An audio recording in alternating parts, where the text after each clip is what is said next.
Is ChatGPT a really good thing for DMs? Hey, I'm Tom.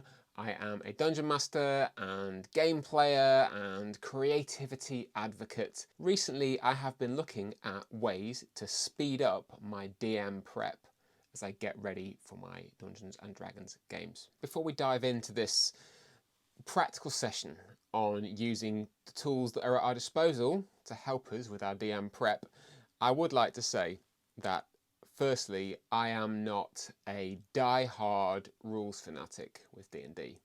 We are mixing and matching 5e and 2024 rules in my current campaign, and really the only thing that matters is what gets the players to a point of fun.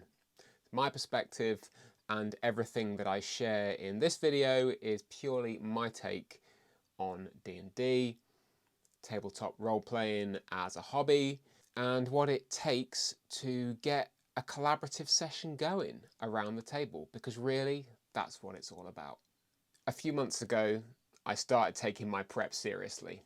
I'm sure there are some eye rolls amongst the DM community, but I was using the books that I'd got and the source material kind of as is. I was just bringing it out of the book, plonking it on the table and getting a session ready for my players. I wasn't taking too much time to really ready myself for the game. Inexperience, I guess, but I'm sure it's a place that many other DMs, including you, have been. Now, prepping a game from source material takes a lot of freaking time. It does. It is a real challenge when you are using something like one of the Wizards of the Coast books or any of the other third-party material. Bringing that into a way which is digestible for you as a DM, let alone for the players that are going to be around your table, takes a heck of a lot of time. When I am trying to prep 2-3 games per week, that's a lot of time. So I really wanted to find a way to speed up how I can generate ideas for new content and do it in a way which still leaves loads of room for creativity. I have been exploring AI tools over the last few months as part of my work and for my creative gameplay, and ChatGPT has been really helpful as a way to generate ideas quickly. We know this. Anyone using it for making content knows that it can be used to do ideas. But can we use it as a way to get us from I've got no prep to I'm ready to go at the table without too much legwork from you as the DM? Let's find out. Before we dive in properly into getting the most out of ChatGPT or any other AI tool for that matter, there are probably more out there. I know this one, so I'm going to use this one. This is a jumping off point for you as a creative and you as a creator. If you want to use it word for word, whatever it gives you, fine, you do you. But what it can do is inspire ideas and new thought quickly to get you from the page to the table. The way that you ask the tool the questions is important. The way that you distill that information or ask the tool to distill that information is important. Finding out how to use it and do it in a way which is meaningful for you, that's the next step to take. So let's have a little look. We'll dive in, we'll get practical, and we will create ourselves a little one-shot adventure using ChatGPT. You'll be able to download whatever we create at the end of the video. And if you want to talk about it more, I've got a Discord. Please feel free to come and join us and chat about all things D&D.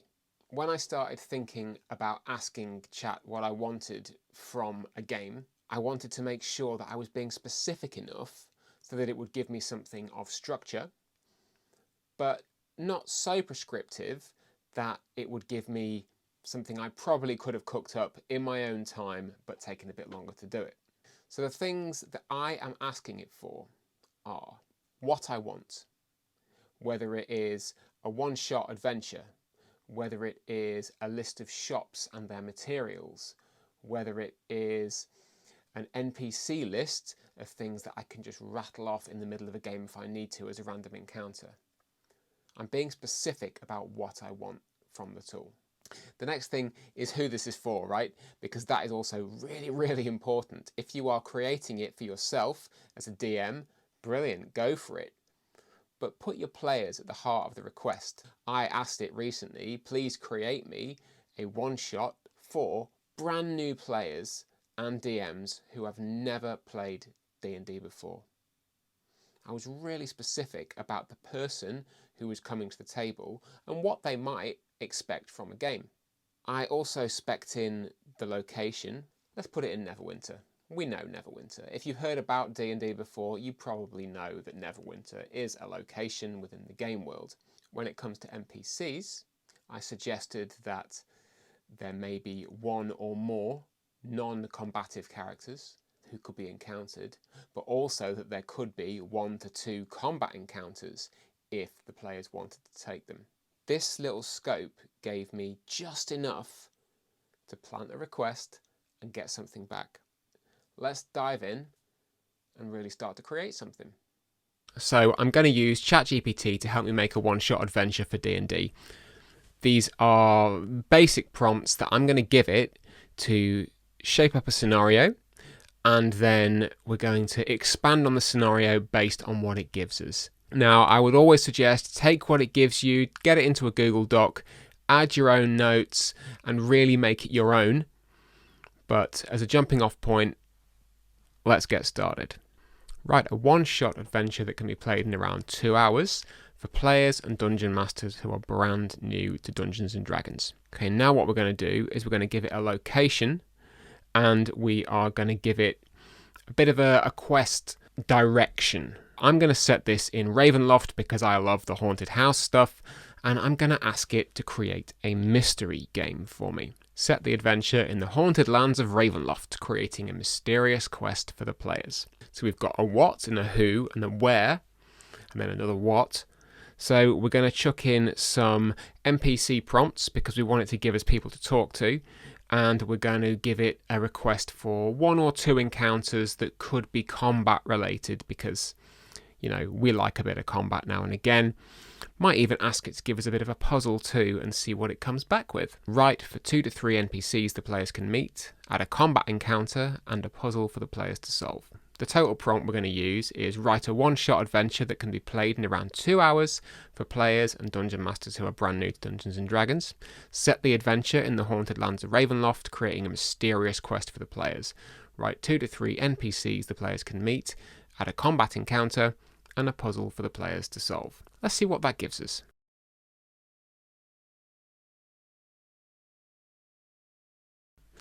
We gave it the prompt and chat has delivered. So we have a one-shot adventure, The Shadows of Darkmoor Keep. It tells us, welcome to the haunted land of Ravenloft, where dark mists cling to the trees and cursed ruins stand as grim reminders of the past. This adventure is designed for new players and dungeon masters, offering a simple storyline, eerie atmosphere and straightforward challenges that can be completed in roughly 2 hours. It's given us some background. The players are in the village of Darkmoor, which is in Ravenloft. There are, what have we got? So there's superstition, we have afraid villagers. We've got an adventure hook here. So there is a frail elderly man, Mayor Elvin Halloway, brilliant, gave us an NPC. And the quest, it says, rumours say that a powerful relic known as the Crown of Shadows was once hidden in the keep of Darkmoor. Amazing. So it's given us something to do now. So we need to explore Darkmoor Keep, locate the Crown of Shadows and stop the ghostly guardian who haunts its halls. Now what I might do here as a DM is I might take the background and flesh it out with some more information around the ghostly guardian, around the Crown of Shadows, and maybe around Darkmoor Keep itself. So we're going to come to that in a second. So it gives us part 1, arriving at Darkmoor Keep. Amazing. As the players approach Darkmoor Keep, they see jagged stone walls covered in creeping vines with ghostly fog seeping out from within. The main gate has long since fallen and an eerie silence fills the air. We've got another NPC, Isolde the Bound. So a restless spirit. Amazing. So we've got some personality traits that you can play with as you improv dialogue. And then we've got some information that she provides, which you can riff on as you go through dialogue with your players, maybe the things that they discover around the keep. We've got a challenge, a little puzzle, light some braziers. So once they've lit the braziers, they can enter the central chamber and they can confront the Shadow Warden. Fantastic. Okay, part 3, we've got a combat encounter now. So we've got the Shadow Warden, who is a spectral knight. At this point, I might dive into the monster manual or another resource I have for monster specs and bring in a stat block, riff on something else maybe. It's instructed us roughly where to look for the kind of enemy we're going to want to fight. And really, we're not going to have to work too hard just to give it a few stats and ability points maybe, because we're going in at a level 1 to 2, so it's not going to be stupid hard for the players. A conclusion. Brilliant. So again, at this point, you might want to flesh it out. We can ask chat a little bit more to help us flesh out what's going on with the story and how the adventure might conclude.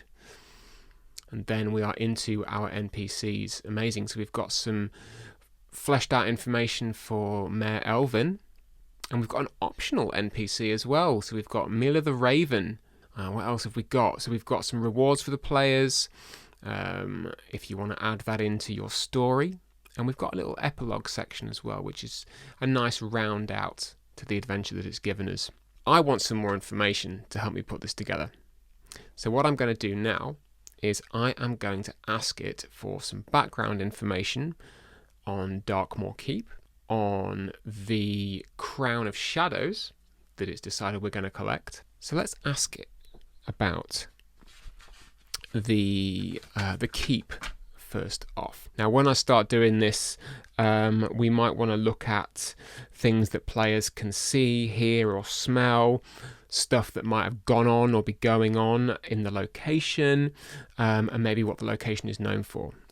Okay, create background information about Darkmoor Keep. Tell players what they might smell, see, hear and do, who might have been there before, what activities could have gone on or be going on at the keep, and what is the keep known for. Let's see what it gives us. It's given us a heck of a lot of information that we can use to flesh out the location and the ambience of our adventure. Lots of things that you can use should players decide to dive down a dialogue well. I have players in my games that really like to go heavy on the role play, so it's really important for me, the DM, to be broadly prepared with enough things that I can riff on, not pre-prepared content per se, but ideas, knowledge, history, background that I could dip into if I want just to make some stuff up on the fly. So we've got past activities, we've got the current state and reputation of Darkmoor Keep. Amazing. So next up, we're going to give ourselves some information about the Crown of Shadows. We're going to say, write a background for the Crown of Shadows, where the relic came from and what power it holds for Darkmoor. We've got some background information now about our Crown of Shadows. We see this Blackthorn family who cropped up in our History of Darkmoor Keep section above. We've got some origins of the item. We've got some more lore to play into. We've got some really fun information around a curse, and then we've got some more background that we can play into for how the crown affects Darkmoor. This is really cool. This is giving a lot of playground energy that we can tap into. I might not use all of it or any of it, I don't know. But what I will do is I'm going to bring it into a Google Doc and I'm going to highlight pieces that seem interesting and then just delete the rest of it. I'm going to end up with maybe 5 to 6 lines of information that I can tap into and I can riff on when I get into some dialogue with my players. Another thing you can do is you can ask it to drum up some dialogue options for some of the NPCs. Now, if you are not a natural improviser or a natural role player, it can be really helpful to give yourself some conversational starters which you can then use with your players and then you can carry on with as your adventure goes. So let's go back. We're going to pick one of our NPCs. And we are going to pick Mayor Elvin Holloway. So we're going to grab his name. And we're going to write in the request, write dialogue options for Mayor Elvin Holloway, which the DM can use when rolling the NPC. I'm going to slim it down, give it some constraints. I'm going to say, give me, write 10 options. And there we go. Even more. So we've got some dialogue options that we could use. We've got some inflection that we can tap into, nervousness. We've got the requests. We've got the reactions. So there's plenty for you to go on here. And you can keep going. You can ask it to distill some of this stuff down into a single statement to describe to your players. You can go even further into fleshing out the lore if you want to. You can take your encounters and you can have them expanded with much more information and much more detail if you want to. But what this is doing, this is giving you a jumping off point for your adventure, for your encounters, for your NPCs, and for your dialogue. Take it, copy it into a document, highlight bits, write your notes, and then strip out the rest. Use it as a creative playground to get you going. I really hope that was useful as a little peek behind the curtain of how I prep for my games as a DM. I don't see a lot of folks talking about the minutiae of prep and what it can take to bring something to the table for your players. As someone who has only been doing this for a few months really, since the start of the year, I found it really helpful for myself to walk through every single step that I take so that I can repeat it time and time again and gradually get faster and then be even more comfortable at the table when it comes to improv, when it comes to reactionary play on my part. When you're thinking about using tools like chat, use your creativity as the boundary. Don't just throw something into it and expect something back. Give it a creative remit and let it run with it.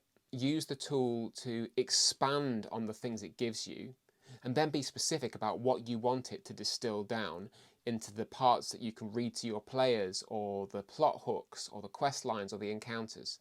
Use that expansion and distillation to really get the most from what it gives you. You can work with what you've got already, your pre-made source material, and use that as prompts. Grab some of your books off the shelf, chuck them in and see what happens. Or you can go wild and make up all your own names for things and chuck them into chat and see what it brings back. Whatever it takes to make this personal to you, that's what will make a great game. Lastly, focus on translating whatever it gives you onto the table. Don't take it word for word if it doesn't make sense. If it's just an idea or the seed of an idea, use it and run with it. But whatever happens, create an awesome experience for your players to embrace and run with themselves. Focus on the fun before anything else, and I promise you, great games will happen. I love it. It's certainly sped up my prep, and it's given me a whole bunch more stuff that I can then give to my players. And really, at the end of the day, it just gives us more time at the table. And isn't that what it's about? If you're into it, give me a shout. I'd love to hear what you think about using AI tools to help you boost your creativity in D&D. Come join us on the Discord if you ever want to play with me or people around my table. We're here for you. Cannot wait to meet you. And most importantly, whack the follow button, because every time you watch one of these videos, it means that I can make more and I can share more stuff to help inspire you. Till next time, thanks for watching, and I'll see you later.